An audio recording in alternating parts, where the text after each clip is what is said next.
आज हम चीन की सभ्यता का अध्ययन करेंगे। चीन की सभ्यता हांगो और यांग टिसिंग यांग नदी घाटियों में विकसित हुई। नदी घाटियों में विकसित होने का प्रमुख कारण यह था कि नदी घाटियों की भूमि उपजाऊ होने के कारण वह मनुष्यों और पशुओं दोनों के लिए भोजन तथा चारा उपलब्ध कराने का सुगम स्थल थी। नदियों के किनारे पर कृषि एवं दैनिक उपयोग के लिए पानी और मकान बनाने के लिए गीली मिट्टी भी आसानी से मिल सकती थी। नदियों के किनारे पर मनुष्यों की खेती के लिए बिना कठिनाई के सिंचाई के साधन और अन्य सुविधाएं उपलब्ध थीं। नदियों के किनारे की जलवायु में भी मानव को अपनी सभ्यता और संस्कृति के विकास का अवसर मिल सकता था तथा नदी घाटियों में विभिन्न सुविधाएं मिल जाने से पहले गांवों और उसके बाद में नगरों का विकास हुआ। तो आज हम जैसा कि चीन की सभ्यता पढ़ रहे हैं, तो चीन में सभ्यता विकसित थी। यहाँ लेखन भी था और इनकी जो लिपि थी वह चित्र प्रधान थी। इस लिपि को कैलियोग्राफी कहा जाता है। चीन की लिपि को रेशमी वस्त्र पर ऊंट के बालों की कूची से लिखा जाता था और बाद में यह पेड़ों की छाल, बांस और चीथड़े वगैरह से कागज बनाकर कागजों पर भी लिखा जाने लगा। कन्फ्यूशियस चीन के प्रमुख इतिहासकार थे। कन्फ्यूशियस का प्रसिद्ध इतिहास ग्रंथ शू चिंग है। शू चिंग का अर्थ होता है इतिहास के प्रतिष्ठित लेख। इस ग्रंथ में लू नामक नगर का भी वर्णन है। शू मा चेन को चीनी इतिहास का जनक माना जाता है। दूसरी शताब्दी में ईसा पूर्व में चीन का पहला ऐतिहासिक ग्रंथ लिखा गया था। गणित और विज्ञान की दृष्टि में भी कालांतर में प्राचीन चीन की जो सभ्यता थी वह समृद्ध हुई। गणित और विज्ञान के क्षेत्र में एबेस्कस का आविष्कार उन्होंने हिसाब लगाने के लिए किया था। यूरोप वासियों से काफ़ी पहले ही चीन ने पाई का बिल्कुल ठीक मान निकाल लिया था। इंजीनियरिंग के क्षेत्र में नहरें बनवाना उनकी सबसे बड़ी उपलब्धि थी। इनका प्रयोग सिंचाई और यातायात के लिए किया जाता था। जल घड़ी और भूकंप मापी यंत्र का भी उन्होंने आविष्कार कर लिया था। खगोल विज्ञान के क्षेत्र में उन्होंने तारों और नक्षत्रों के समूह की सूचियां बना ली थीं तथा ज्योतिष द्वारा ग्रहण के कारणों का भी पता लगा लिया था। ग्रहण पड़ने का समय भी वे पूर्व निश्चित कर सकते थे। प्रथम शताब्दी ईस्वी तक उन्होंने लोहे के चुंबकीय गुणधर्म का पता लगा लिया था। बाद में कुतुबनुमा का आविष्कार किया। चीनियों के आविष्कार का पश्चिमी जगत को बहुत बाद में पता लगा। कागज बनाना अरबों ने कई सौ वर्षों के बाद चीनियों से ही सीखा और बाद में यूरोप से ने अरब से के लोगों से यह ज्ञान प्राप्त किया। अर्थात जो कागज बनाने की परंपरा जो थी वो चीन से ही प्रचलित हुई और विकसित हुई थी।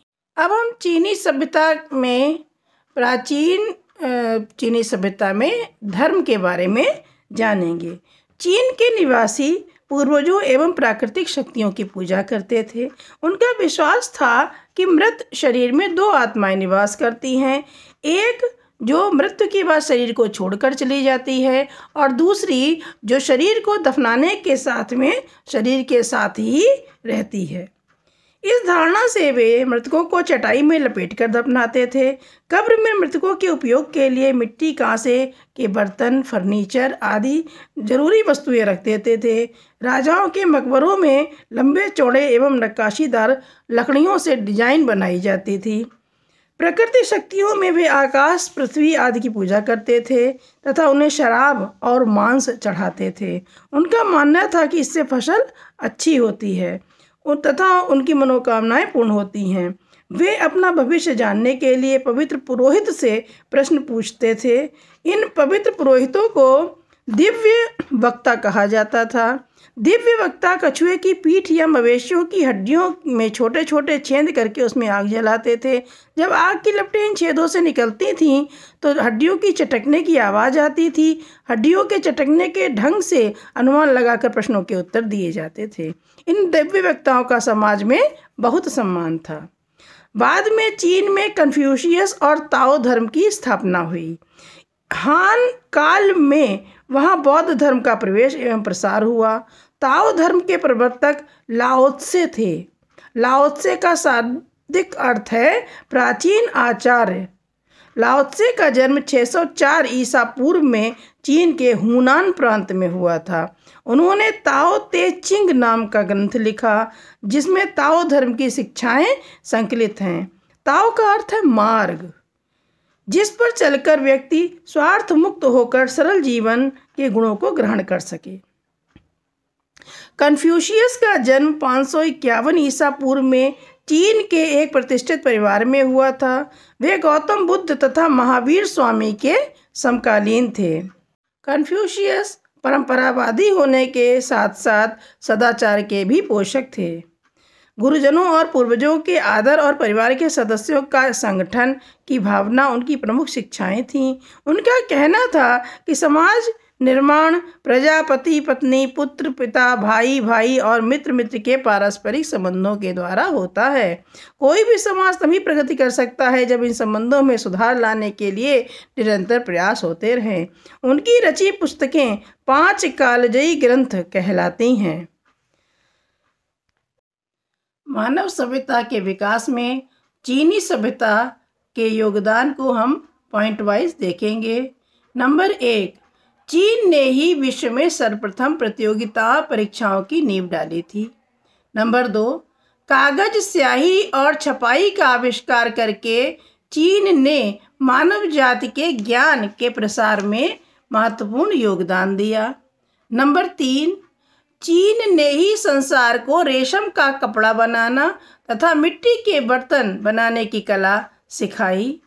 नंबर 4, कागजी मुद्रा, ताश, बारूद, कुतुबनुमा तथा भूकंप मापी यंत्र आदि का आविष्कार सर्वप्रथम चीनी सभ्यता में ही हुआ था।